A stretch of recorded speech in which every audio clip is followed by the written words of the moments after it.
All right, welcome to another edition of Inappropriate Earl, where we interview people from the world of comedy, acting, UFC stars, porn stars. Today's guest is a very special guest. We met on the set of the great pilot Damaged Goods 2 years ago. Oh, yeah. And he was by far and away the most accomplished actor of the cast.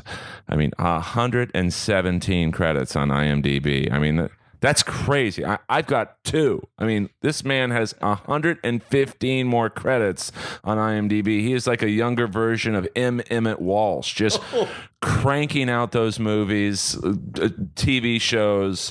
And you could tell on the pilot, this guy is a better actor than all of us. Please put your grubby little hands together for the one, the only, Mr. Robert Peters. Wow. That may be the best introduction ever. Well, this is no joke.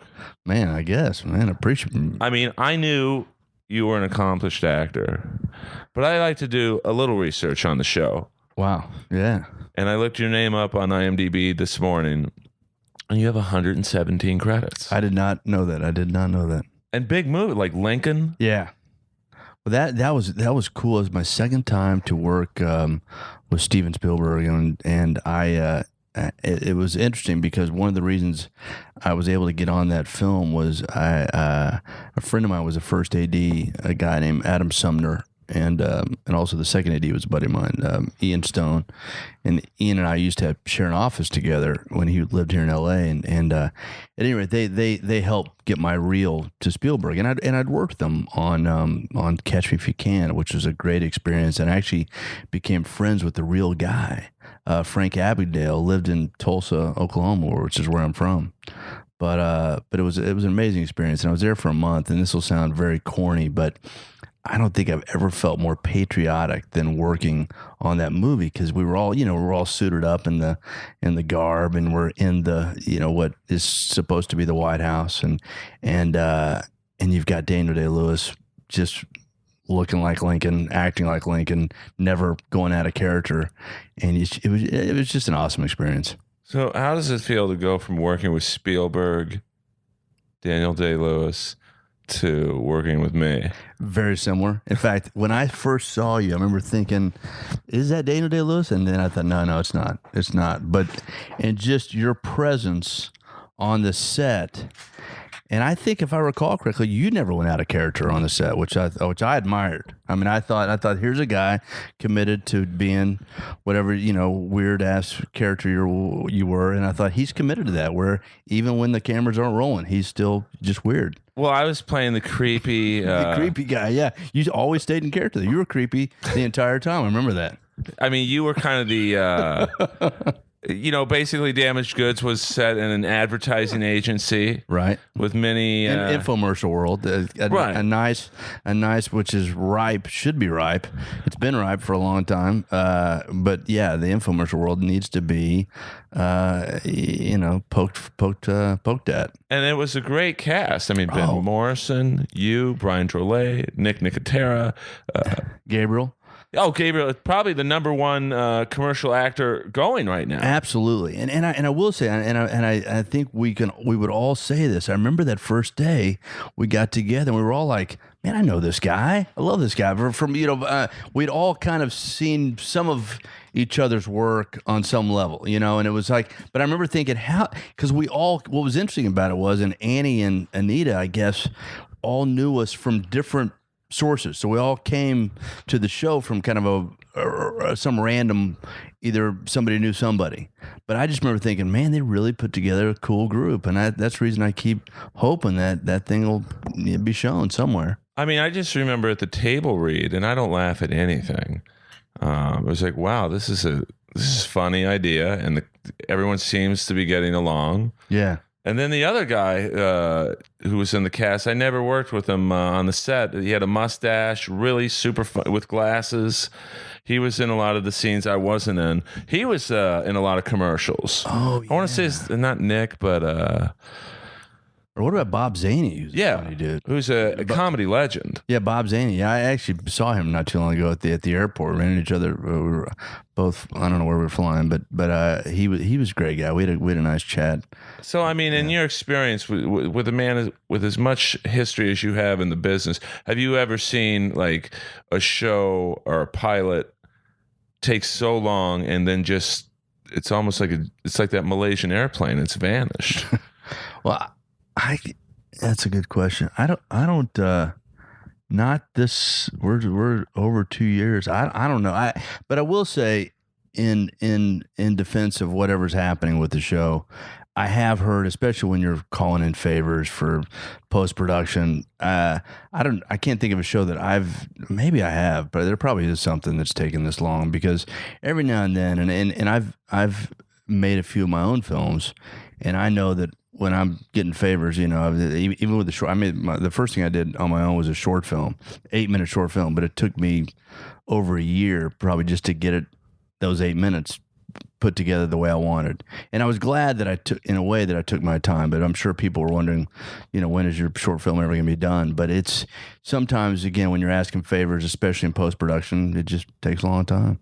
I mean, I know on our pilot, it seemed like it was all favors. Like, yeah.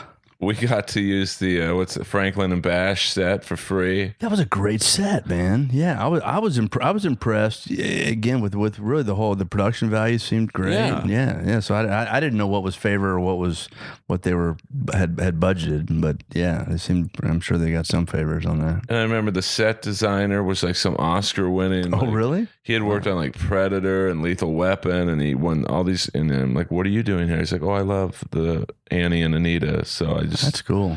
So I had high hopes. Well, I guess let's keep those hopes alive, man. I'm still hoping that somehow it'll get out there. I mean, it just when you see what's on TV now, you're like, and I'm sure everyone, as you probably have learned through the years, thinks their pilot's great. Yeah. But when you see some of the stuff that's on like Spike and E, absolutely. And to be honest, for me, I appreciate you mentioning the film credits, but I'd love to do more TV. I've always wanted to do. I've done some TV shows and I've done quite a few commercials too. But I would love to do a pilot, and also the dream of working with people you enjoy working with, and something that's funny, and you have a character that kind of evolves But it wouldn't even be work, really. Exactly. Even the 2 or 3 weeks we spent on that, it was like in long days, like 15-hour. It was fun because everyone's messing around, and like just that 3D scene, which was insane. It was like this. I would love. This would not be a day of work for any of us, and it would probably help us get other stuff and. Just for folks to know, I think the title may change, but if you hear of a show that we're both in and those other folks we mentioned, look out for it. But I think someone told me that Damaged Goods may not be the final title. Yeah, because there was a show that called Damaged Goods that got on the air, I think, and everyone was congratulating me. So, oh, bummer. I think it was on like the Sci-Fi Network, or it might still be on the air, but like, what is it like working with someone like Spielberg? Awesome. It was interesting because he kind of reprimanded me. It was sort of a left-handed compliment, but on the first day of shooting of Lincoln, I said he went around graciously to every actor and just said, "Hey," and just said hello and shook our hands and I said, "I just want to say I'm really honored to be here. I worked with you on Catch Me If You Can." And he goes, "I know." He goes, "That's why you're here." And I thought I was surprised the guy remembered me. Right. But he has an incredible memory, and he watches actors, and that's what's great. It made me feel great. I felt a little dumb saying that, but I felt great that was part of the reason why I was there. And there were days where I think the hero directors that I've worked with, like Soderbergh's phenomenal too, because Soderbergh does everything. He's an actor's director. He's technical. He actually shoots. He's actually the DP. But Spielberg's the same way. I always am blown away by directors who can do both. I mean, because there are a lot of directors that they don't talk to actors. I mean, it's just basically like all they care about is camera angles and setting up the shot, and actors are kind of on their own. And there are other directors that coddle actors and make you feel like you're a superstar, even if you're doing just a couple of days on the film. And I think Spielberg has that ability to do both. I think it's just cool to watch him work. And I think the reason I'm so, to me, you look at his body of work, and I'm saying the most obvious thing because everybody knows this, but you look at from Catch If You Can to Jaws to Lincoln to, I mean, the guy has done so many different kinds of films, which is pretty cool. I mean, just Jaws alone. Right. Which is like, yeah, it's like Rocky to me. It's like, that is like, I mean, Roy Scheider's one of my favorite actors. Yeah, mine too, man. Did you ever work with him? No. I would have loved to have, because he passed away in, right? I think, 2008. Yeah. So it's kind of it kind of went under the radar, and that bums me out when someone like him dies. Yeah, I know. And it's just, I mean, I think he's one of the greatest actors of our generation. Yeah. Especially at the 70s. I mean, oh man, French Connection, the Marathon Man. But Gene Hackman, by the way, you mentioned French Connection. Gene Hackman, I think, might be my favorite actor. I don't know. And now he's retired. Yeah, I guess. But I wonder if there might be a movie that'll pull him back in. Oh, I mean, he's 80, so But again, and also, I guess what really impresses me when I see somebody do the diversity of look at Gene Hackman from French Connection to Young Frankenstein. I mean, a lot of people don't even know he's in Young Frankenstein. I didn't know that. Yeah, he plays the blind guy in Young Frankenstein. Really? Oh, yeah, it's hilarious. I mean, you got to watch that scene. It's one of the funniest scenes in the movie, and he's unrecognizable. And then then he's done.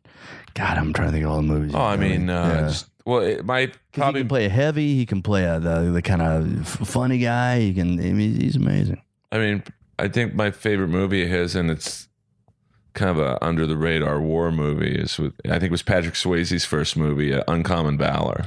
Oh yeah, that's right. Wow. And Tex Cobb was in it. It's like my favorite boxer. Tex Cobb. Big. Have you ever done a film with Tex Cobb? No, but it's funny you bring up the boxing world. The last couple movies I've worked on have been with I did a movie in Puerto Rico with Jean-Claude Van Damme. Oh. And so it was interesting to me to kind of be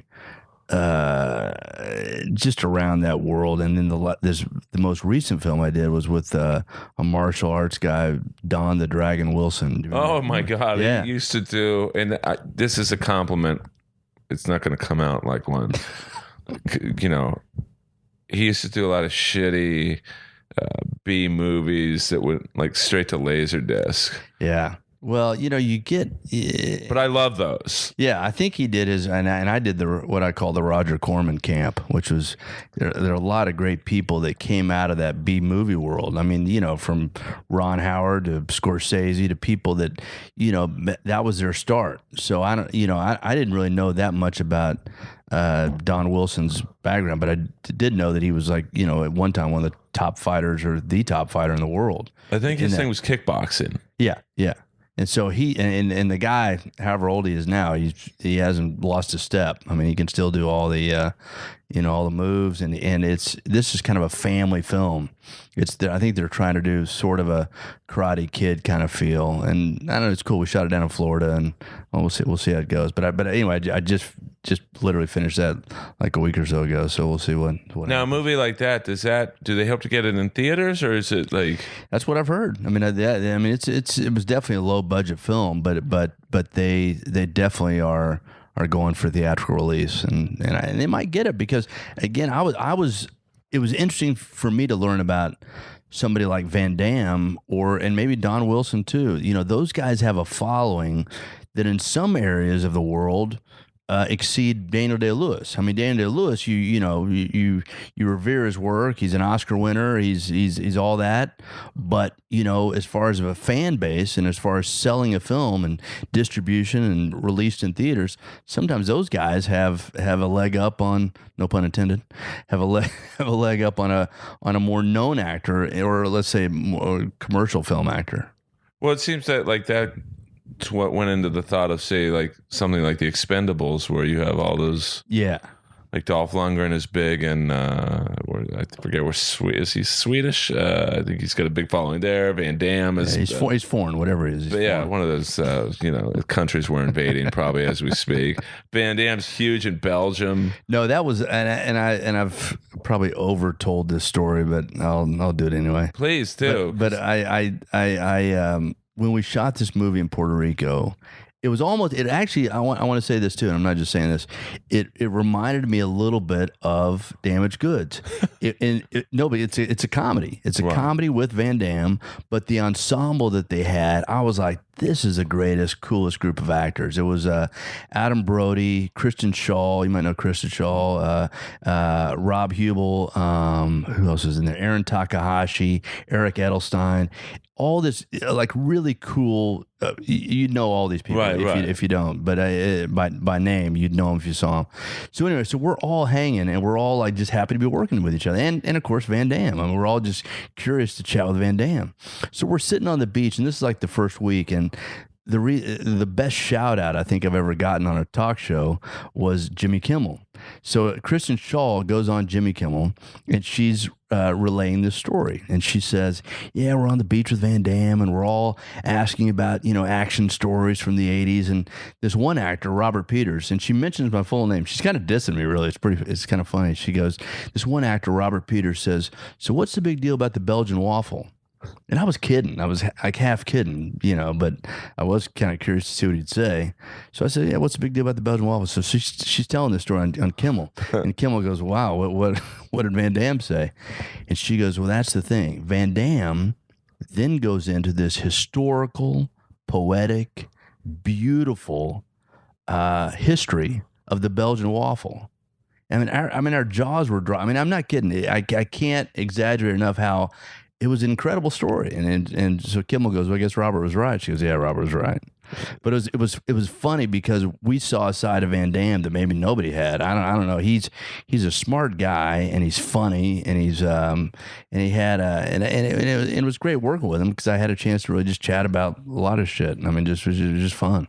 Well, I think a lot of those action guys get portrayed as dummies. Yeah, like Stallone. Like people constantly make fun of him being kind of a dimwit, but the guys, which is phenomenal because just you look at Rocky alone, nobody can write a movie like that and be and in fact I find that a lot of times the smartest guys play the kind of slower guys the best because they you know what I'm saying, right?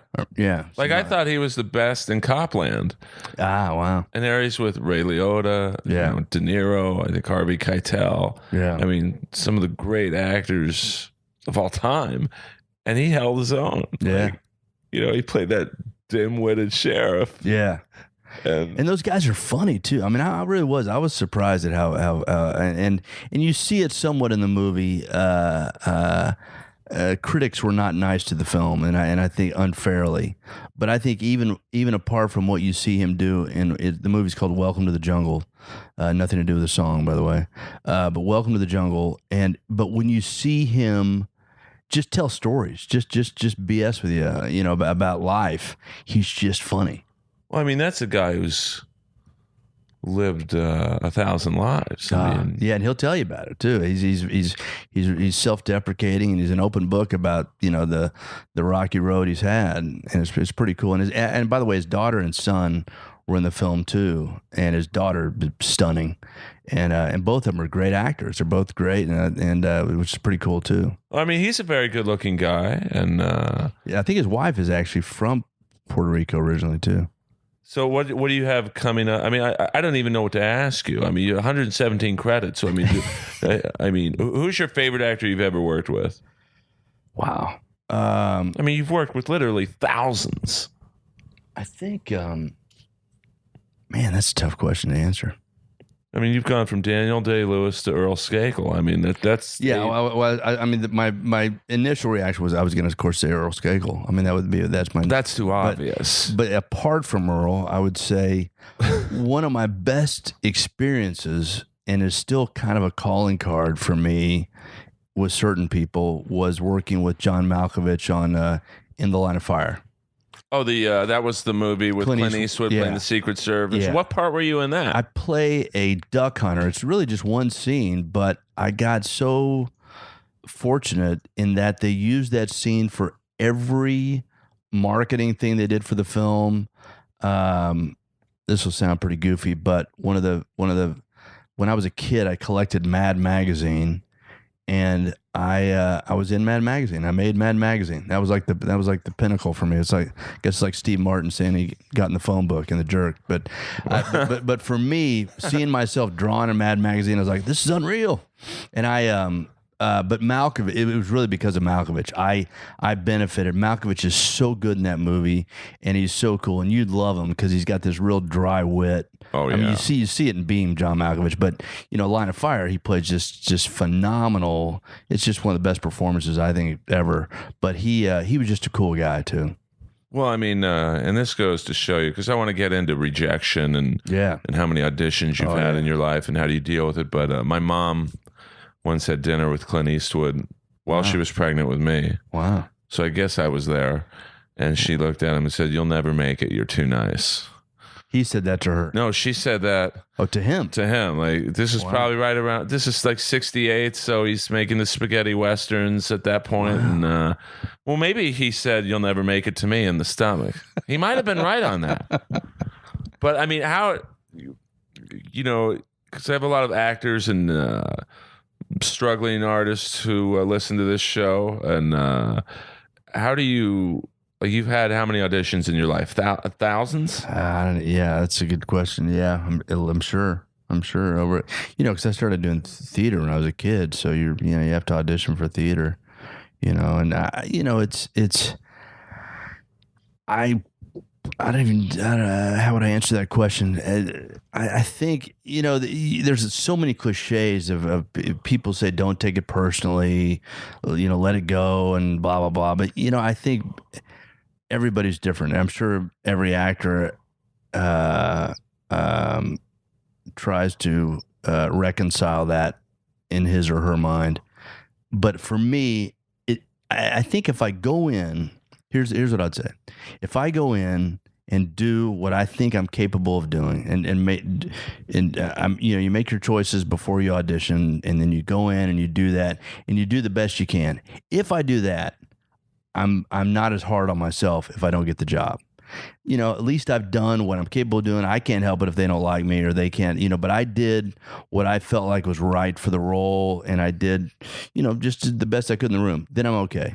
When I go in and screw up because they either get distracted or something and of course there's a million things that can happen in the office, and I'm sure you've had people on your show tell you horror stories of, the casting director gets a phone call, starts eating a sandwich in the middle of your audition. I mean, you're like, whoa, or something, a million things can go wrong, but that, or you yourself just lose your space, or you fumble words, or you just don't do, or you don't hit the comedy the way you can hit it, then you're just bummed. Then you walk out of there going, I know I can do better. And actually a buddy of mine who was in my first film, which I'd love to talk about. That's my most successful film that I very self-indulgently, I wrote, directed, acted in it, but it opened up a lot of doors for me.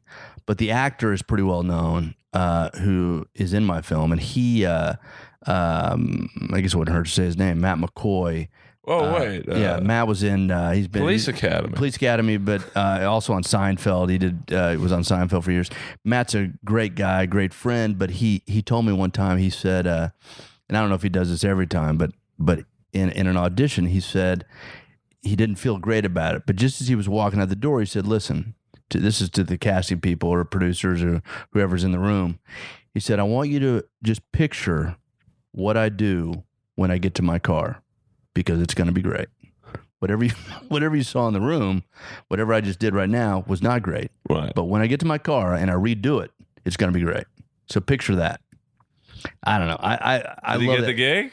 I don't know if he got. I hope he did. He's booked a lot of gigs, so he probably did get the gig. But to me, that's something funny because every actor, the minute you leave the room, then you can do it perfectly, or whatever. If you get thrown by attitude that you get in the room, or whatever throws you, but when you get to your car, then it's brilliance. Then you do it again. It's I don't know. But what I thought was funny was he told those people that, and I don't know. I just thought it was kind of a cool way to just be confident.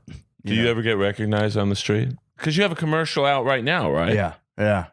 No, I do. And that's fun. At different times, I think I've probably been recognized more for commercials because and I'm grateful that a lot of them are pretty funny rather than commercials that you dread watching. Well, what's the one you have out right now that I just saw you on? It's like you're with two other guys, I think. I've got 3 that are running. I've got one that I did for Kraft macaroni and cheese that we shot down in New Orleans, which is fun. And I've got one for ING where I'm selling a barbecue. It's the catchphrase is sauce rack. I play a salesman that basically just doesn't listen to the guy and just says, it's got a built-in sauce rack. Maybe that was the one I saw. Yeah, and then I've got one. Actually, I got one that was pretty interesting that I did for American Greetings. It's for a greeting card. It's only online, but I hope people watch it. It's about Father's Day. It's about inept fathers, and they were trying to sort of, I think, do it in the same zone as that huge internet commercial that was done last year for Mother's Day, where they basically acted as if it was real. Right. Where we came in, and in a way it was. It's the most unique audition I've ever had because the audition was the job. We came in, and these were other actors that I knew, but they used 5 or 6 guys coming in, auditioning to be a dad, and we're supposed to be bad. And so it was, I don't know. I think it's pretty funny. I'm proud of it. So that's playing right now, and then. One that I was recognized a lot for, but I don't think it's playing anymore, was for, and actually Gabriel was in it. It was for, I don't know if you golf or not, but I do. It was for FedEx, but I play a delusional golfer, and Gabriel plays the waiter. And I'm ordering an Arnold Palmer, but I'm ordering it as my name. It'd be like we're at a country club, and I go, I'll tell you, yeah, let me have an Earl Skakel. And they're like, what? Earl Skakel, lemonade and iced tea. And they go, dude, that's an Arnold Palmer. I go, that's not, no, Arnold Palmer's an iced tea and lemonade. I'll take an Earl Skakel. But my name was Mark Steffenhagen.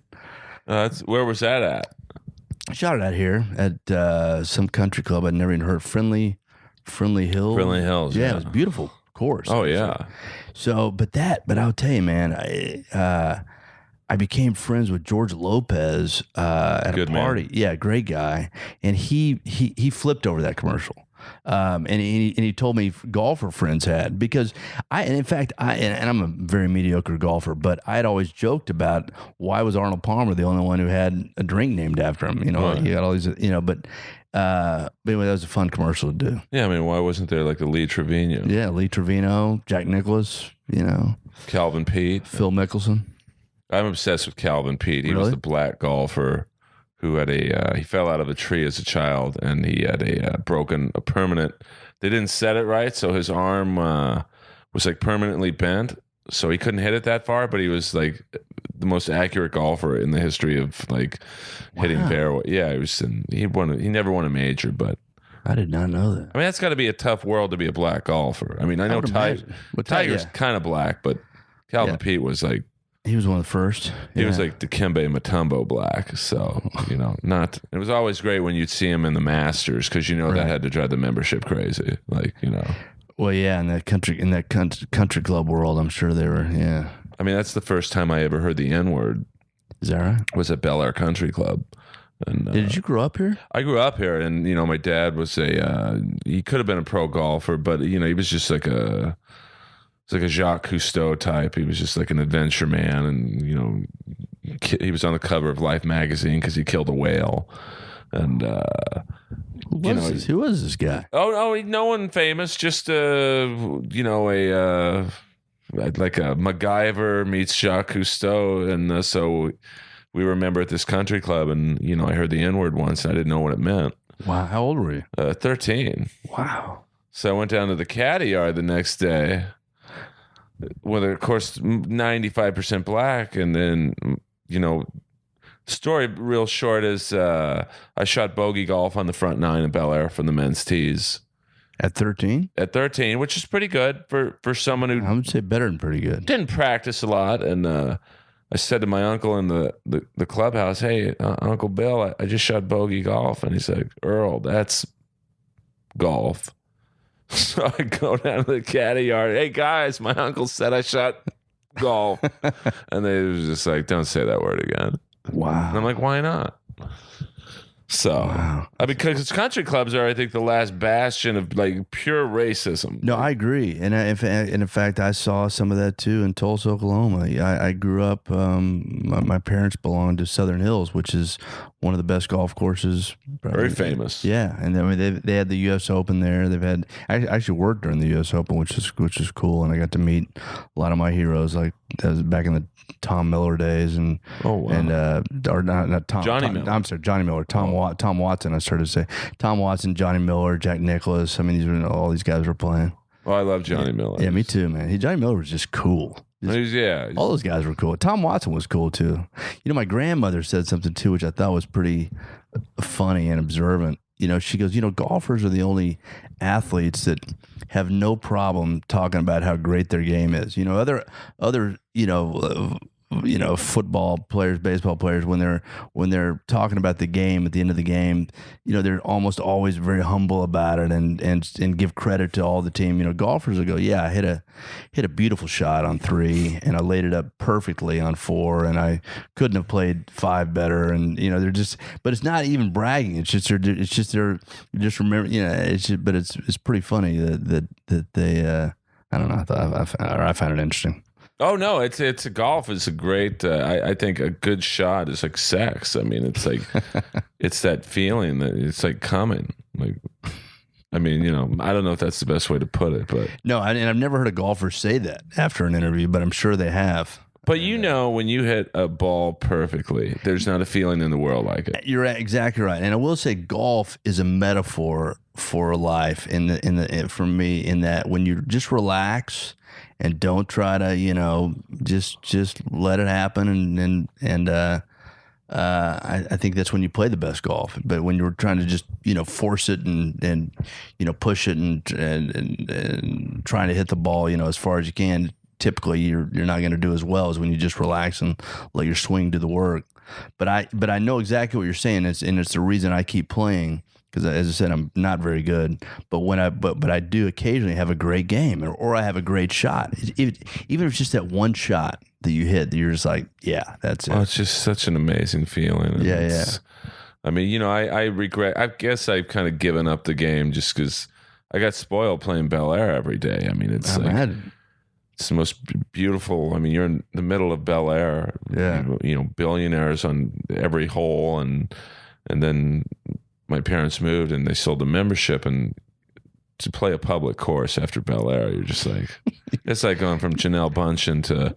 You're sounding very country club right now. It's funny. Someone from, The Biggest Loser week 1. It's like, wow, I can't do this. But I will say, man, we should go play Whitsett. Whitsett is like this great little par 3 course that everybody plays. Like a lot of actors go out there, and it's become this kind of fun course. And it ain't Bel Air, but but I think you'd enjoy it just for the fun of it. I would enjoy it with you. Yeah, it'd be fun. And that's what I love about golf too. Golf is such a social sport.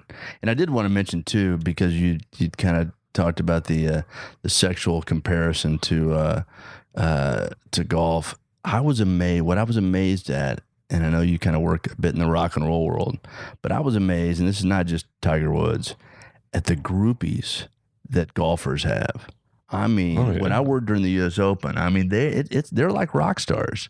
I mean, they definitely have, just a ton of women that just want to meet them, and just it's probably common knowledge. But I think when people talk about Arnie's Army, I'm sure at least the majority of them are probably women. I mean, just wanted to just pound them after. But I mean, that's just, you're right. They are rock stars, and most of them I would say for the most part, are good-looking guys. I mean, like, there's not too many ugly golfers. Like, Yeah. Well, there's the cool dudes like Fred Couples and, Yeah. you know, I've always been a fan of Mickelson too. I think Mickelson's cool, but he's got some troubles right now. Yeah, he does Insider with his trading. game. Yeah, definitely. But No, but I mean, the insider trading. You heard about that whole thing. oh, I did not. No. Yeah, he's in this. The feds are after him for Oh, man, like a really? Gordon Gekko type. You know, he was in getting insider trading tips from some dude. Oh, And bummer. but he's it had to suck for him to, like, his prime was in Tiger's prime, Yeah. and that's gotta suck to be the number 2 guy. Yeah, well, Tiger just eclipsed everybody. I mean, it was just, but it's such a phenomenon. But I was, that's too bad to hear that story, though. But maybe he's innocent. Yeah, well, hope so. Yeah. Now, I also saw. I mean, what I want to do is just pick random credits from your IMDb. All right. X-Files. Yeah, X-Files, and what's cool about X-Files is I got that really through Vince Gilligan, who is the creator of Breaking Bad. Oh, wow. Yeah, and I did Vince Gilligan's first movie that he wrote, which was called Wilder Napalm. That was my first movie, and so Vince brought me into casting for X-Files, and I had worked with David Duchovny on the huge hit Red Shoe Diaries, if you remember that one. Oh, I do. Yeah, well, Duchovny was so I did that, and I think I may have done a couple X-Files. I can't remember, but I know I did one. But anyway, but I wanted to give a shout out to Vince Gilligan, who I'm a huge fan of, as I'm sure everybody is. I mean, and Vince Gilligan, by the way, you talk about people that are successful and are just cool and down to earth and just good people. He's probably number one. He's this guy from like rural Virginia, and his career started from a college competition that Mark Johnson, who's produced pretty much every project out there. Mark, I think, found him through some competition, and boom, the rest is history. Now, I also see, and this is one of my favorite shows, and I'm bummed out that this guy never really worked more after this, The Pretender. Oh, man. Great Michael T. Weiss. Yeah, Michael T. Weiss, man. He was great. That show was pretty cool, too. And I guess the only thing I can say that might be of interest on that show is that was the first time I ever had, I played a stunt guy. I'm an actor playing a stunt guy. And in that, this bad car accident happens on the racetrack, and I had to go for the first time under the full prosthetic makeup. They had to make a thing. So I don't know if you've ever done this, but it's a little unnerving, especially if you have any claustrophobic tendencies, because basically your entire they had a plaster cast all the way down to my abdomen, and so you can't breathe. Oh, you can breathe, but you have to breathe through a straw coming out of your nose. Right. And so that was they're calling right now. That's it. No. Keep going. Yeah. Anyway, so the straw comes out of your nose, and the first time I did it, I was like, I was trying to act just casual about it. And this was on the Pretender. I was trying to act casual about it, and I said, I think the main thing is if you guys will just keep talking, because it's really not that big a deal. It's not. I mean, it's not like you physically can't breathe, but it's just as I say, once it's on there and you're under for like 20 minutes, and you're just sort of like, I want this thing off. But I actually did better on the Pretender than I did later. I had to do it again on a TV show called Angel. And on Angel, I don't know if you ever saw that. Angel was a spinoff of Buffy the Vampire Slayer. See, I remember Angel the movie. But. Yeah, no, Angel, I played a demon plumber, and that was kind of interesting. But I had to do the same thing on that one. And it's anyway, but Pretender was fun. And yeah, I don't know what happened to Michael T. Weiss. I don't know. But I mean, that's the crazy thing to me. And that's why I'm glad I have an actor of your history on it. It always blows me away. Like, here's a guy who he was the star of the show, a successful show for, a couple years, I think, 4 Absolutely. or 5 years. Yeah. And I mean, is it when he goes into auditions after the show's off the air, it's like, oh, that's the Pretender. We can't really. I mean, does that happen? Oh, I'm sure it does. I'm sure for a while, at least in television, it's just probably hard to get that next gig. I mean, and I think probably the best example of that is Tom Selleck. Right. You know, Selleck, I mean, could have been, you know, Selleck almost did Indiana Jones. Yeah. But he does Magnum PI, which even if people don't remember it now, I mean, the guy was a huge international, you know, star. So I would imagine it was tough for him to. I know he's on a TV show now, but I think it took a while to probably get back in where people didn't go, listen, you're Magnum, so we can't really, you know, we can't get around that. Well, it's funny. The last thing I've seen Michael T. Weiss on was Tom Selleck's show NYPD Blue. Yeah, but you know what? What's funny? I'm glad you brought him up because I did a movie called Freeway, and you may not have seen it, but I guarantee you, there's somebody. I don't know who your listeners are, but there's somebody. I don't either. There's somebody who loved that film, and that film gave Reese Witherspoon her start. But Michael T. Weiss plays this drugged out. It's a total departure from what he did on The Pretender. And it was with, I'm going to blank on it, Amanda Plummer. Oh, wow. And I played an undercover cop, and it was just if you have a chance, check it out. And Kiefer Sutherland is awesome in it. And people didn't get it. It was a dark comedy, and dark's an understatement, but it's a dark comedy. And it played at Sundance, did not do well at Sundance, and then it went to HBO and Showtime, and all of a sudden became this huge cult classic. I mean, there are people who just love that film. No, that's pre-24, Jack. Definitely pre-24. But Kiefer, I'm a huge fan of, and I've worked with him 3 times, and he actually directed me in a film. What have you worked with him on? Well, the one I mentioned, Freeway. One called The Breakup. It was shot up in Bakersfield, and the one I was the most fun for me was a movie called Truth or Consequences in standing for New Mexico, and we shot it in Utah. He directed it, starred in it. I worked with a guy named Michael T. Williamson, who was awesome. Who was a lot of people remember him from Forrest Gump. He was Bubba the Shrimp guy in Forrest Gump, and he's such a brilliant actor too. And there's another example of somebody who probably had a hard time not being identified with that because he did such an incredible job in Forrest Gump. But he's great. See, I remember him more for being in Miami Vice. Oh wow, really? He was in one of the first seasons, maybe the second season. No, the Don Johnson. Yeah. No, that's not the same guy. Oh, absolutely, it is. Michael T. with the black. He was in Heat. He played the FBI agent. He's young though. I can't imagine. Black guy with the mustache. Wow, I did not know that. In Con Air. The original. He was easily in his early 20s when he did it. However old he is, he looks great because when I worked with him, I can't remember when that movie was, but he or when Forrest Gump was. When was Forrest Gump? Forrest Gump was early 90s. Ah, okay. Well, man, he's the guy doesn't age. I mean, I have an obsession with not that he's a character actor, but like no, he is. He's a high level character. Yeah, I mean, he could do both. I mean, he's almost kind of a leading guy. He plays an undercover cop in Truth or Consequences, and he's great. He's just a great actor. I mean, is that an insult when someone is labeled a character actor? Like, no, in fact, it's funny. I think even leading actors sometimes appreciate that because it usually means that they've done roles where they just, I don't know. I guess I take it as a compliment sometimes. Maybe it means that you're not, good looking enough to be the leading dude, but usually that's not the case. And there's plenty of guys that, I mean, I think Clooney's the best example. Like, to me, Clooney can do whatever, but he goes from, or Brad Pitt too. I mean, both those guys, obviously leading guys, but they take character roles and they try to find roles that would, I'm sure, be defined as character roles. Now I have to ask this question. My favorite actor of all time, other than you, of course. Yeah. I mean, that's like, appreciate it, man.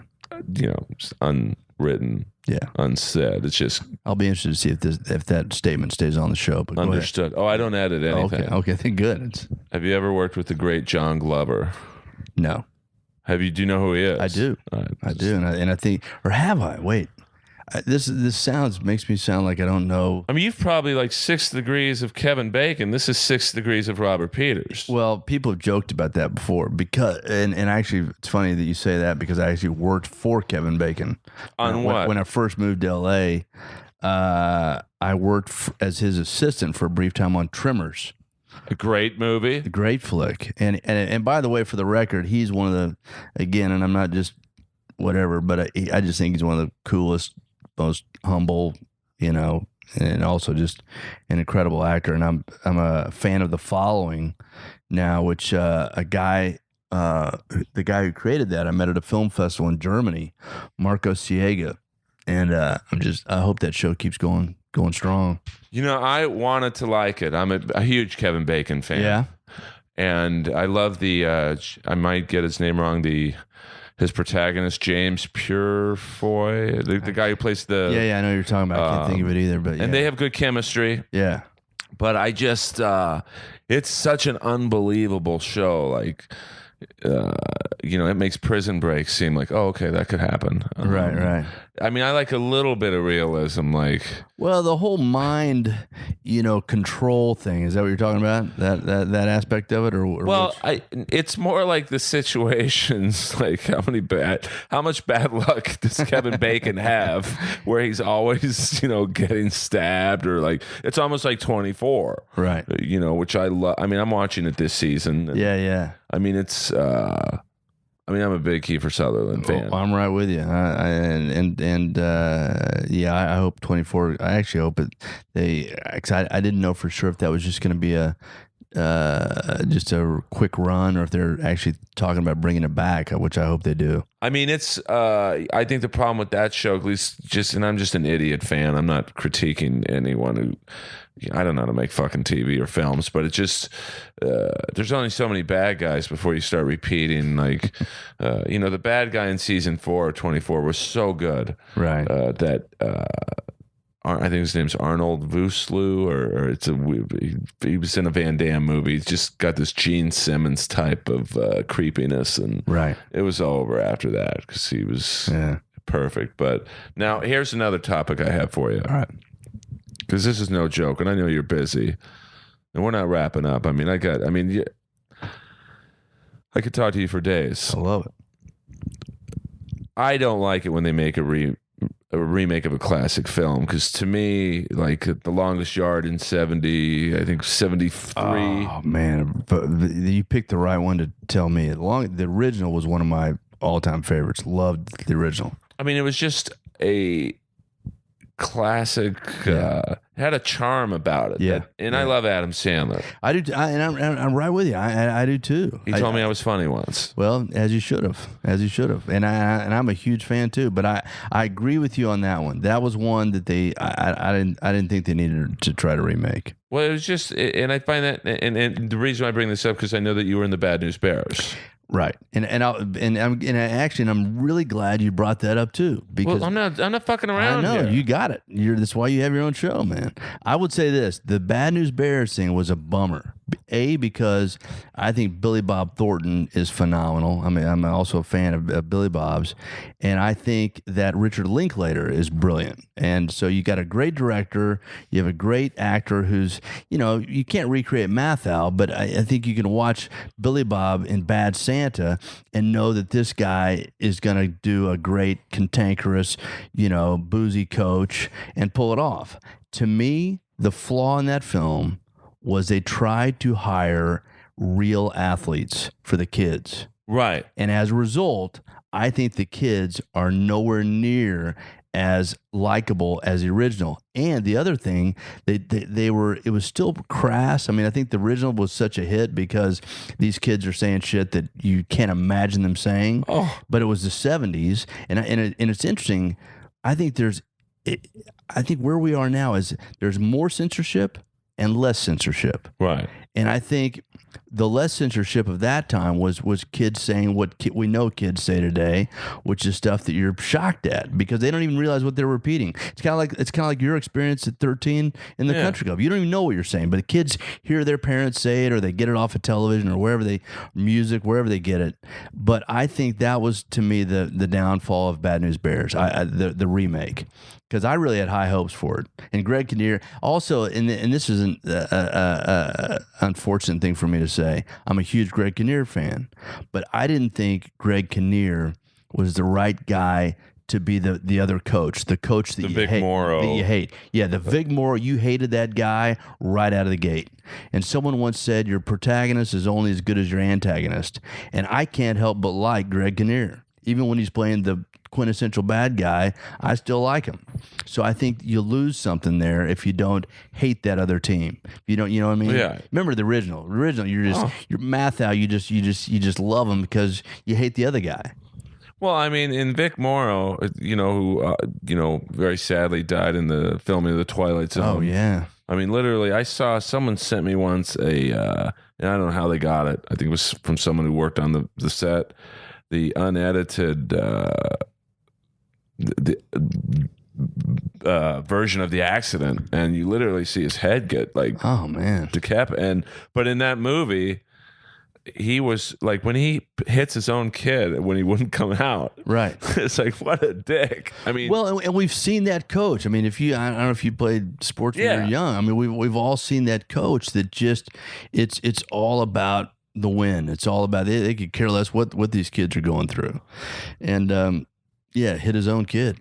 And just the kid, you're right, that kid who played Tanner Boyle. Oh man. When I lied. That story about, when I said that was the first time I heard the N-word, that I meant that in a live setting, but I still didn't. I mean, the Bad News Bears, when Tatum O'Neal walks out. Oh yeah. And he's like, juice, Bix, and wops, and now a girl. I'm like, that's crazy for a little kid on them. Yeah, but it had a charm about it. Yeah, and it's the same thing with what other remake did I just? RoboCop. I haven't seen that one. It was awful, and I wanted to love it so much because I'm such a fan of Peter Weller, and it was good. The only good thing, it was good to see Michael Keaton. Oh yeah, kind of back in the game, and Jackie Earl Haley, who you kind of remind me of. Really? Not from but I mean, like, just his career. Bad News Bears, kind of a journeyman actor. So you mean, yeah? No, but like someone. I don't want to say journeyman because like I'm a big hockey guy, so whenever someone gets labeled as a journeyman player, it's like it's kind of an insult, right? But like just someone who constantly works and like I could see you playing a dad. Yeah, I could see you playing a pedophile. Interesting. You use both of those in the same. Or well, I'd love to play a bad guy, by the way, and in fact, I mean that's the thing. And I'm grateful to have had that opportunity to do. I mean, comedy is my favorite, but I do love to do a variety of roles. And what I got to mention this because it's just, to me, coincidental that you started this thing by mentioning M. Emmett Walsh, because M. Emmett, to me, is the quintessential character actor. And what was funny was that movie that I mentioned to you that Vince Gilligan wrote, Wilder Napalm, I worked with M. Emmett Walsh. And granted, this is my first big studio movie to work on. We shot it down in Florida. And this is kind of funny. So I the first week I'm talking to, and I never knew what to call him. Emmett, I don't know what to call him. But M. Emmett, we'll call him, says, do you prefer Robert or Bob? I go, I really only go by Robert. He goes, well, Bob? He calls me Bob the rest of the movie for 2 months. I'm thinking, I guess it was a rhetorical question. I mean, he's like... But yeah, he's the guy. I mean, that guy's been the Coen brothers, I don't know. There's probably every movie that's ever been made, I think he's in. I mean, he makes you look like you haven't worked. Well, he's got to have over 200 credits. I'm sure he does. And that I would love to keep going in that direction, man. I'm just grateful to work. When I first moved out here, my goal was to make a living, and I'm making a living at what I love to do, But I think you're in the perfect like looks wise, like you could be a chameleon. Like you could really, I mean, do you want to look like, you don't want to get pigeonholed as like the guy who's in all those Capital One commercials who played ogre in Revenge of the Nerds. Yeah. Donald Gibb. Right. Like, he's so big, and he was in that Van Damme movie, Bloodsport. Like, I'm assuming, like, when you're that distinctive looking, it's almost a curse as well? Well, no, I don't know. I mean, I think ideally you like to think that you can, make yourself look different and create a persona that lets people go for the ride. I will say, if I had to say, and as I mentioned, I'm trying to make my own films, and I've had some success, which I'm grateful for. But I would love to do like an Albert Brooks kind of thing, or a Gene Wilder, or a this will sound like a weird kind of, I'm not comparing myself to Clint Eastwood, but these guys that make their own films are in their own films. Albert Brooks, especially the types of movies that he makes, and of course Woody Allen, and Adam Sandler, Ben Stiller, these guys, like those guys to me, like Ben Stiller especially, and Adam Sandler and Gene Wilder and Albert Brooks, they're not leading guys, but they play leading guys, right, and they do comedy, and that's what I would love to do. I'd love to write films that have that are great stories, have great comedy, and also have something you walk away with, and think about. Now, have you ever worked with Rob Schneider? I have to ask. No. Okay. I haven't, but I'd like to, and I gotta say, I think he's really funny in Sandler's films. I think he always pulls something off that's pretty out there. And I know he's got. I just heard because a buddy of mine, I think, did an episode. He's got his own show, that he's created, that he's doing on his own. Or I was in episode 2. Oh, you did something with it too. Yeah, another friend of mine though said they did something. And how was that experience for you? Now the tables have turned.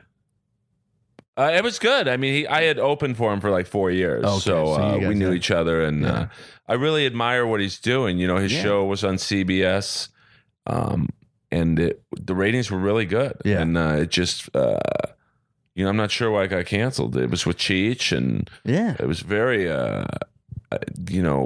it's weird when you see someone of his stature in the business kind of get fucked with by a network. Right. He's like, what are they going to do to guys like you or me? Yeah. And certainly, I don't mean to put myself in your level, but like, it was like, wow. So he just basically said, fuck it. I'm going to do everything on my own. I'm paying for everything.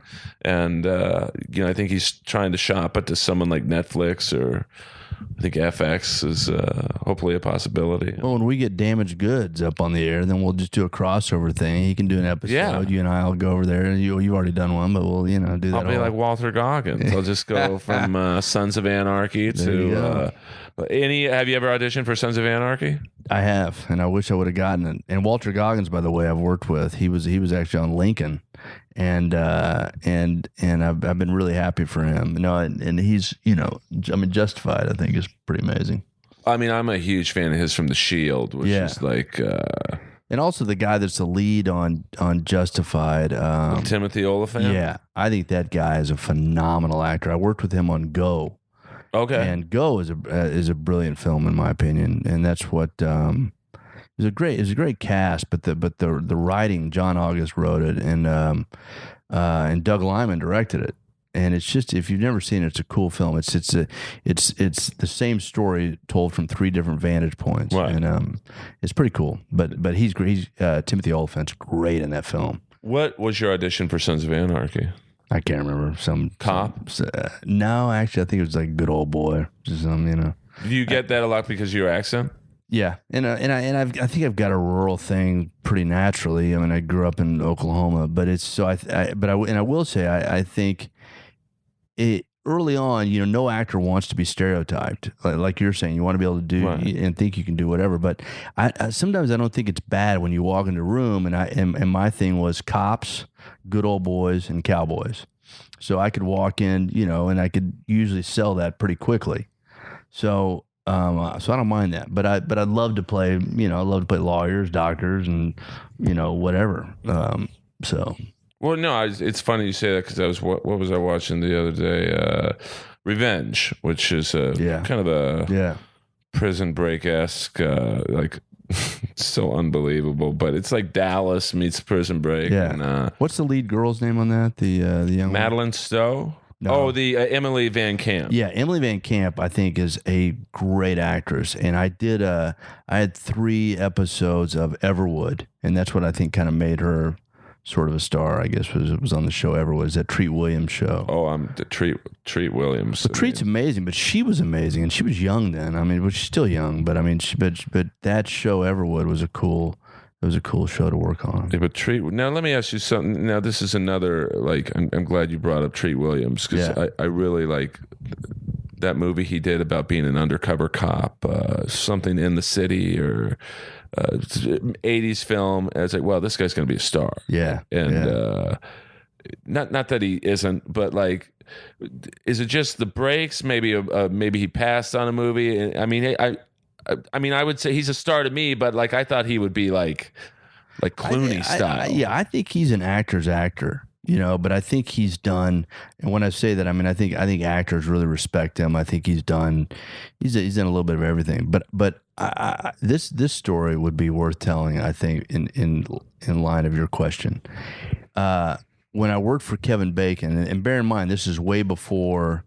The show he's on now, way before a lot of, Trimmers was 20 years ago. So, and this is when Tom Cruise could do no wrong. Right. And he can still basically do no wrong. But I mean, I think everything went to Tom Cruise. And that's what I thought. Kevin Bacon was just joking about it, but I almost think this was really true. He said in casting, when you're on this A list, because there's an A list we all know about, and then and they work down from that. But he said, if the script calls for a 400-pound woman, they'll ask Tom Cruise if he's interested. I mean, it just didn't matter what the role was. Right. So, in answer to your Treat Williams question, I think every actor, and this is what Kevin Bacon was saying, while Kevin's been hugely successful and I think always will be, at different times, actors, are on a hotter list or whatever. And so these other actors have to wait till it goes past. And I'm sure there may have been times where Treat Williams could have had a role and turned it down, or didn't get the role because Tom Cruise took it.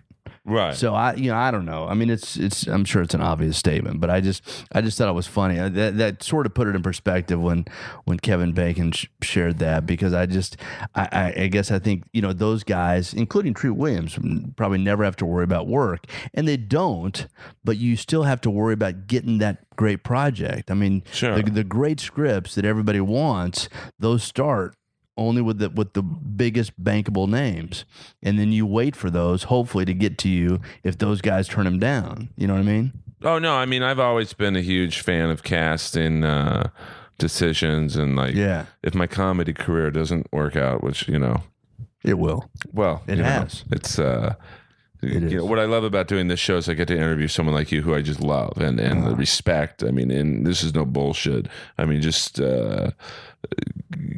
sometimes in the world of comedy, and I'm sure it's like this in acting, you have to work with people you don't like, and you just have to suck it up and go, all right, maybe I'm in the scene with a director I can't stand, but I have to like suck up to him because it's but like with Die Hard, Bruce Willis was like literally the 8th choice. Like, I think, is that right? I didn't know. Yeah, no, Wow.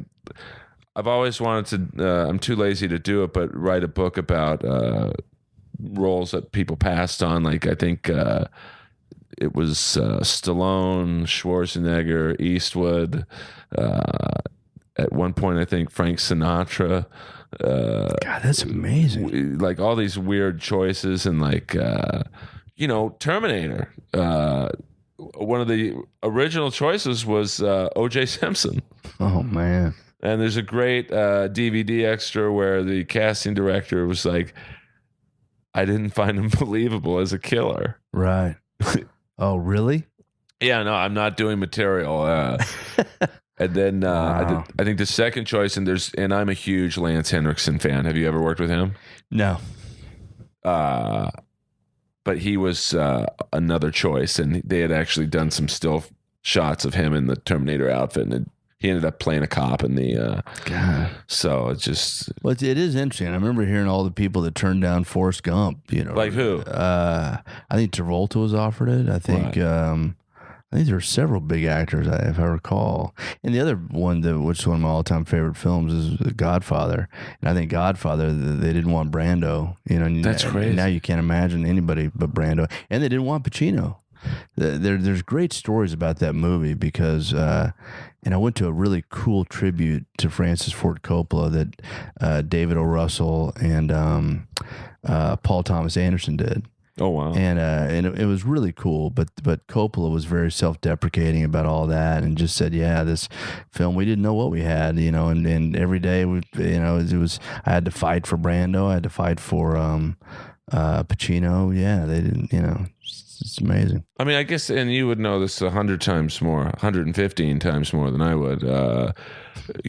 When you're working on something, you don't really know if it's going to be a hit or not. It could be a hit. It could be, Oh man, a total could never see the light of day, I guess. Yeah. Like with Roy Scheider, we brought up earlier. He was the De Niro part in what's that war movie he did?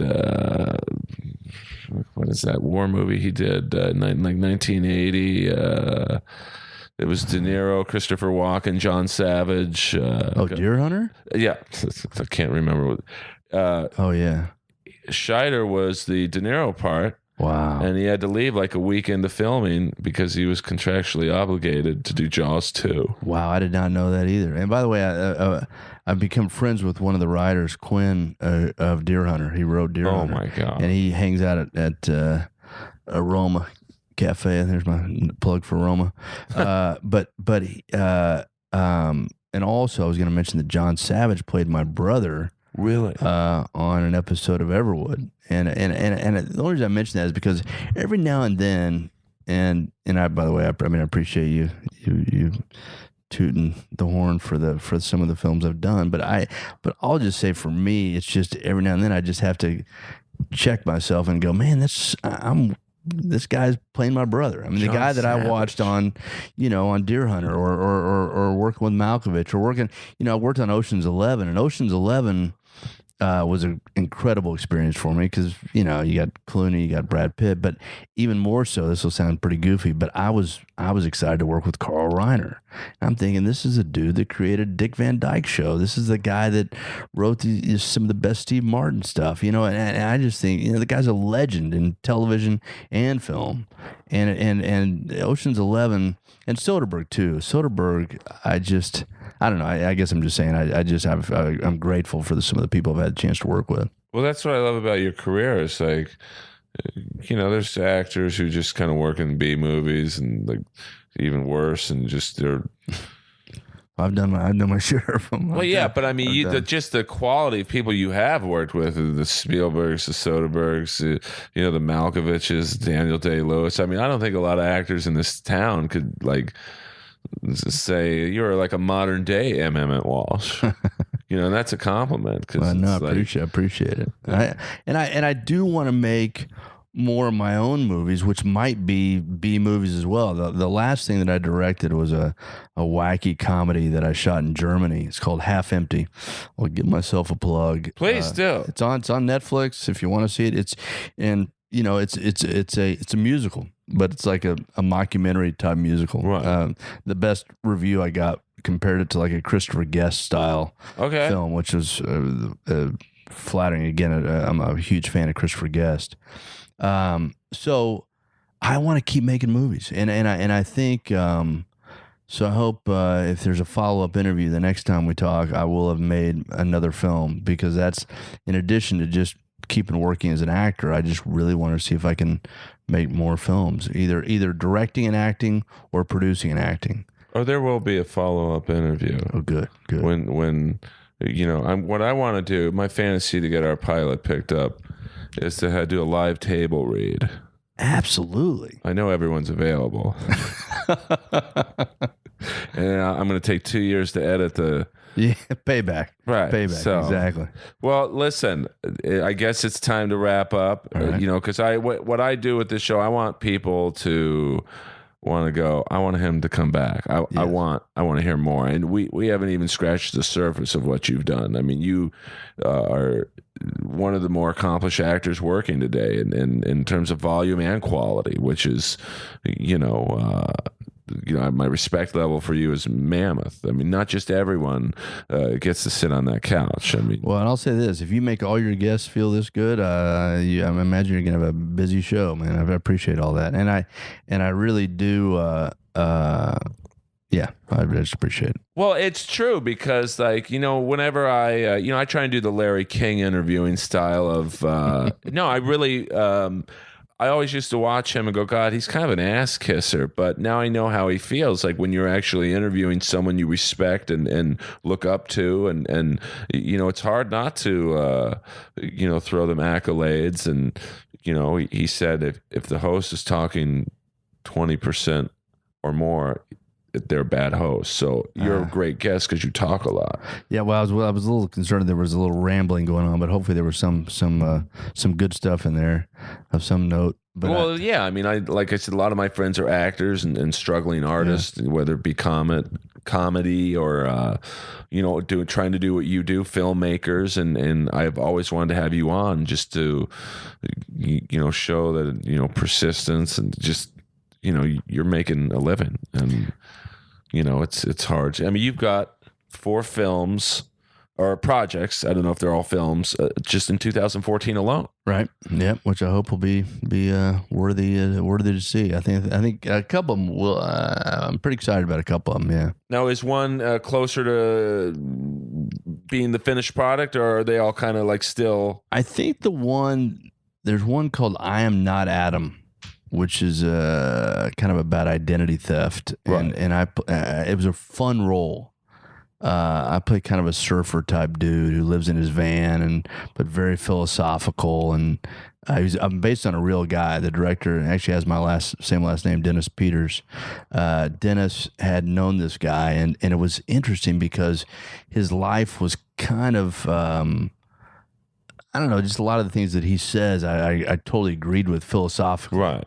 And it's, I don't know, that one I think is, I don't know where they are with it now, but I think they're pretty close to getting that out there in whatever way they can. So, I mean, do you just do these projects and just go, do you not forget about them, but like with the 4 things you have going on just this year alone, do you just move on, and do they contact you, say, hey, here's where we're at, or you just... That's a great question. I think you really have to just do them and then hope for the best, because the harsh reality of our business, and even more so as everything starts floating towards the internet and theatrical releases are probably harder to attain.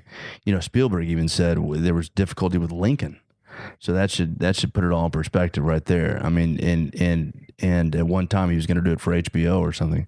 But I will say this: so for me as an actor, yeah, you go in and you just do your thing. You hope you do the best job you can, and you hope that whoever's making that project gets the opportunity to get a release. And having made my own films, it's the same thing I went through, because I didn't know what I could sell. I sold my first short film to HBO, and then I sold a film that I produced called Certain Guys. And actually, you remind me. All right. So, yeah, I mean, this is, we're just finishing up here with the great Robert Peters. But, what we were talking about, Robert, was you mentioned off air something very interesting to me, that of the 117 credits you have, you got most, if not all of them, on your own with really no agent. Yeah, I think almost all would be the accurate, and and I say that both wishing I didn't say that, and also kind of proudly saying that. But I guess for whoever might hear this show, and if I haven't bored them with ramblings, I would embrace that it can be done. But I have had agents over the years, and I've had the same commercial agent almost since I've been in LA, and they've been awesome, and I've done quite a bit of commercial work. But on the film and TV side, I just have not had that great agent relationship, and so I've had to resourcefully and just gratefully count on the people that I've worked with, the people that know my work, and say, listen, let's work again. As I said, I've had the good fortune of working with certain directors, a few times, and then also just when I've heard about a project, we were talking about Kiefer Sutherland earlier. I've been able to, say, listen, I'd love to work with you and get that opportunity, and without an agent, because an agent couldn't get me in there. Well, that's.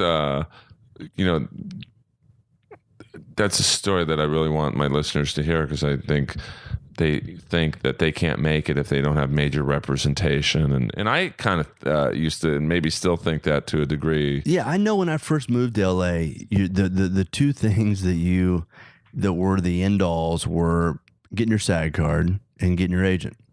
And there was often a catch-22 on either one of those. Hard to get your SAG card without an agent, and hard to get an agent without your SAG card. So I was already in the union before I moved to LA. Right. So I'd done a couple movies in the Midwest. So I came out here very confident, and I thought I'm going to have no problem getting an agent. And I could not get an agent, and for years. And so then I started just trying, I did workshops, I did, whatever I could do to be in the traffic and to be on people's radar. And do those help? Yeah, I do. I think they do. Really? I think there are a few of them that maybe just take your money and run, but I like to think that most of them are legitimate. I mean, who you're going to see. So if you're a huge fan of, like we were talking about earlier, Justified or whatever, pick a show, The Wire, Anger the Management, Wire, whatever show, you're going to be seen by that casting director. So you're going in, that you're going to learn a little bit about how they work, and that you're going to have an opportunity to perform in front of those people. So you may not get the job that day, but here's a great example. My first big movie, I got two movies. I mentioned this earlier. Was Wilder Napalm, the Vince Gilligan movie. But in the same week, I booked the movie Chaplin, and Chaplin came as a result of a workshop. And this will be something to note. The woman, the casting director, Valerie Masalis, who is still casting, didn't call me for 5 months after that workshop, and called me straight in for the director, who we know to be Lord Richard Attenborough. So I'm coming in on one of the biggest movies at that time. Chaplin was, one of the biggest movies out there, if not the biggest. And so she brought me straight to director. From that workshop, I booked the movie, and it was an incredible experience. And I became really good friends with one of the ADs on it, and who's still a close friend of mine today, a guy named Lee Cleary. But that job opened up a ton of opportunities. All came from workshop. Well, because in the stand-up world, it's ripe with carnival barkers and classes and at least in stand-up. And I'd like to get your take on this.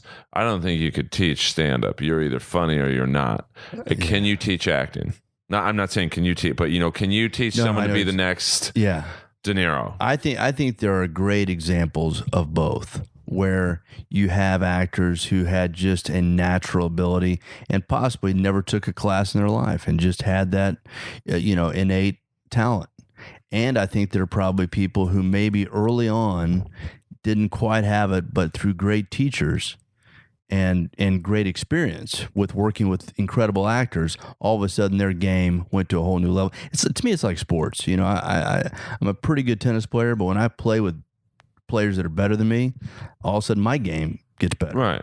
So I think the same can often be said about acting. And I think what I would add to that too is that in acting, I think there are a lot of times roles that were just, you're fortunate enough to get a role that really is in your wheelhouse, that you really you connect with, and that's what makes that actor a star. And they maybe were a great actor, maybe they weren't that great of an actor at that time, but that particular role they got, and the director helped them make a great film, and that's what you hope for. What you really hope for is a great film and a great role. then great distribution for that film, so Right. everybody sees it. Well, I mean, some of my favorite acting roles were, done by non-actors, like the movie North Dallas 40, which is Nick Nolte and Mac Davis. It's basically kind of a documentary of the Dallas Cowboys. Yeah, and, I and remember the film. But are you talking about Mac Davis then, or are you talking about? No, I'm actually there. I know he was more known for his country. I'm talking about he was in pretty much every scene. John Matuzak. Oh yeah, who has since he passed away, I think in '89. But he basically played himself. Yeah. And there's this one scene at the end of the movie where Charles Durning comes in, and after they lost the game, and he basically says to John Matuzak and Bo Svensson, who were like the big partiers on the team, "You guys messed up. You didn't play your best." And John Matuzak gives like a 2-minute, maybe 3-minute monologue. Right. And it was just, here's a guy with probably zero acting experience. Yeah. And I don't want to say it's one of the greatest scenes of all time, but it's just, the passion he delivered the lines with was like, okay, he really probably said this in the Raiders locker room at some point. Yeah. And he just translated it and it was just brilliant. Well, and I think that gives credit to him, and it also probably gives credit to the director who created a set that allowed him to be himself and not be self-conscious. And even though that sounds easy because maybe he's delivered that speech before, you still have to factor in that you got cameras, you got a crew, you got all the distractions that make it hard sometimes to deliver that kind of performance. And Matuzak did it. And another good example, I think, is guys like Lee Ermey. Lee Ermey from I don't think the guy had acted a day in his life before he did Full Metal Jacket. Yeah, Full Metal Jacket. But obviously he's got a military background. He knows exactly what that calls for. So he's improvising with dialogue that is real, authentic, and what he's said to, soldiers for years. And so that comes naturally. But again, Kubrick shot it well and creates this world that you buy. It's not just a moment where someone's being themselves. It's also doing it against any kind of distractions. Well, yeah, I don't like wooden acting. I just like acting that comes from the heart. And there's so many. I find sports movies when they have like porn. Yeah. Obviously. Well, yeah. I mean, like when Lexington Steele or Mandingo. Yeah. Puts it in a girl's butt for 20 minutes. Right. That's solid acting. And again, the director has obviously created an environment where they feel comfortable to do that.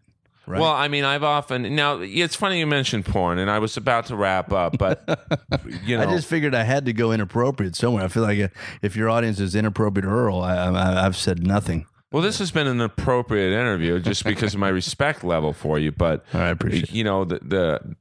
I know a lot of girls who got into porn. And this goes back to almost the running theme of this episode of how tough the business is.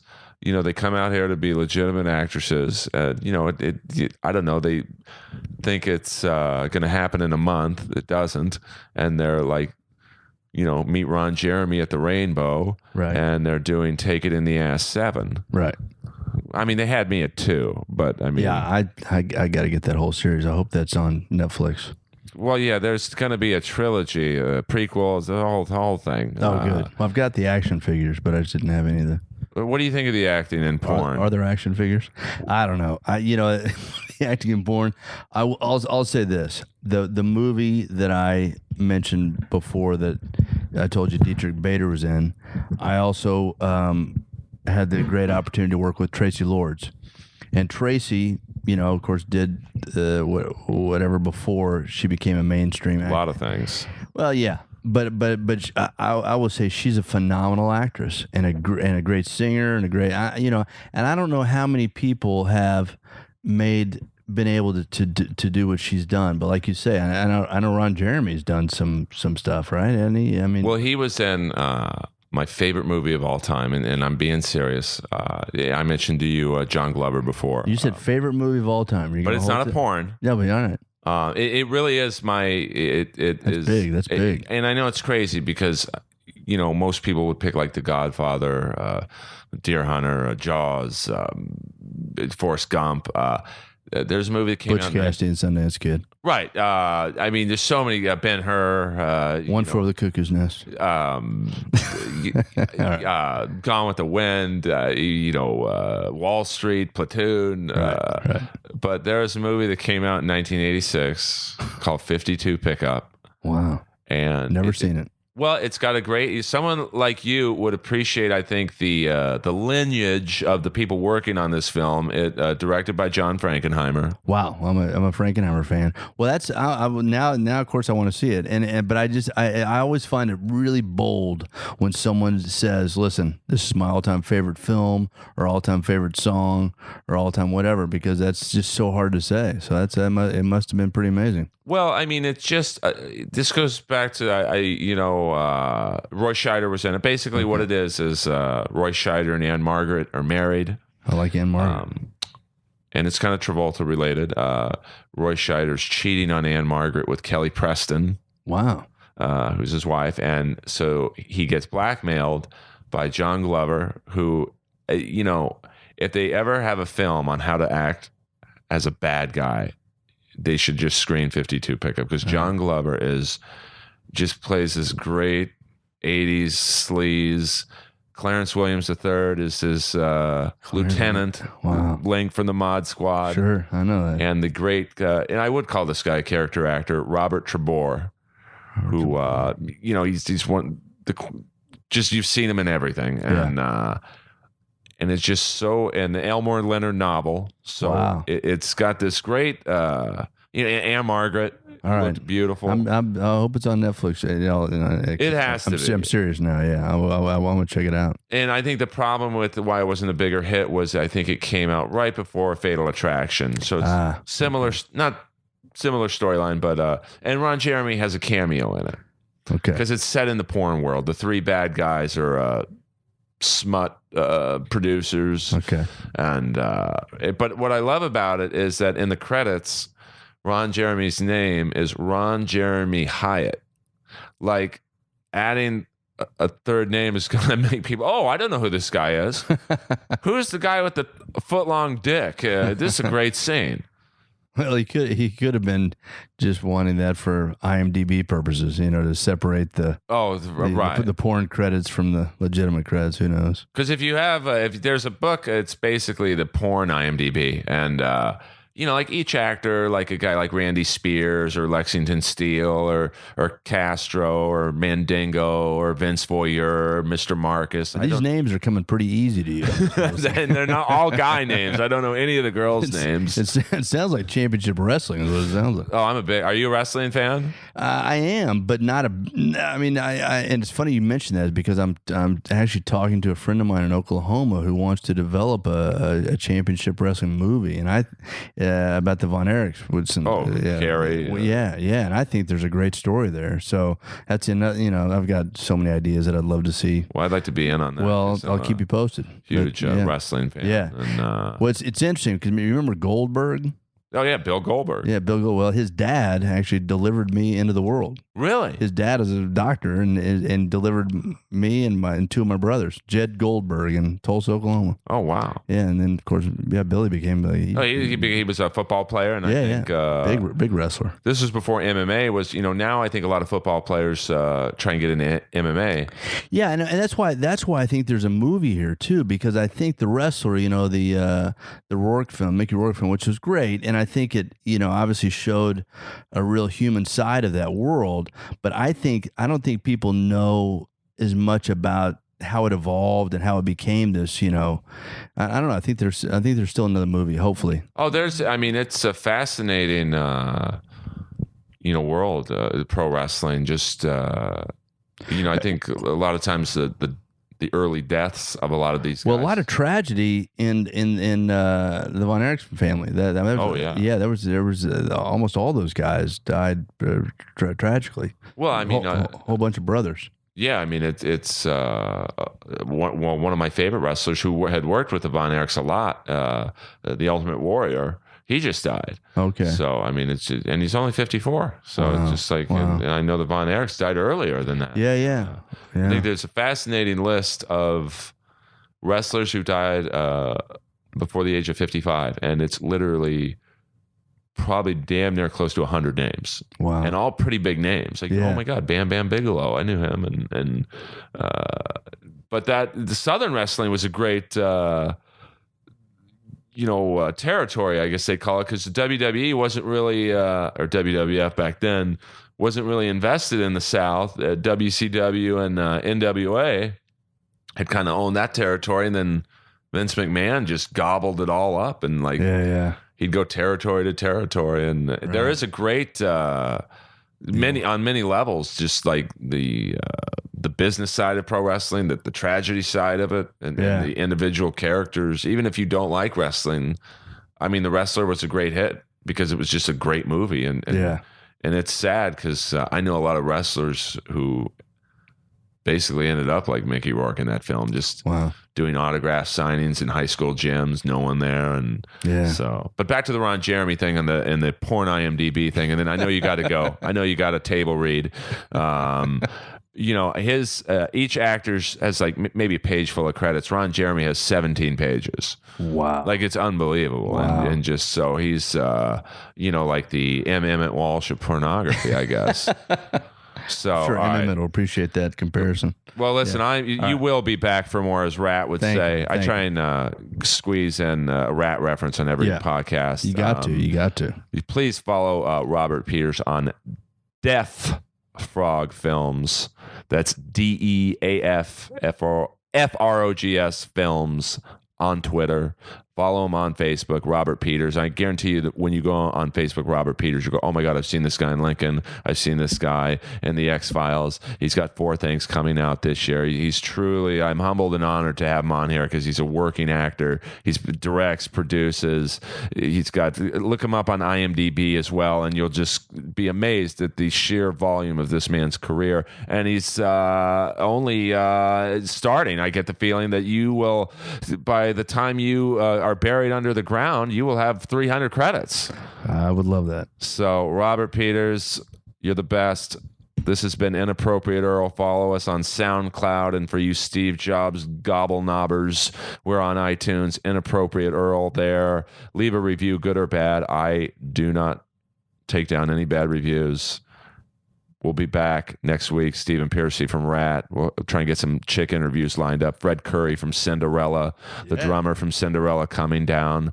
And last thing with Robert, I went to Pryor, Oklahoma for 4 years. For 4 days. It felt like 4 years to see Rocklahoma, which was like the Woodstock of shitty 80s metal. Wow. We'll talk about that the next time you come on, but it was like Twisted Sister, all the bands looking for a glory. Beautiful. Robert Peters, you're the best.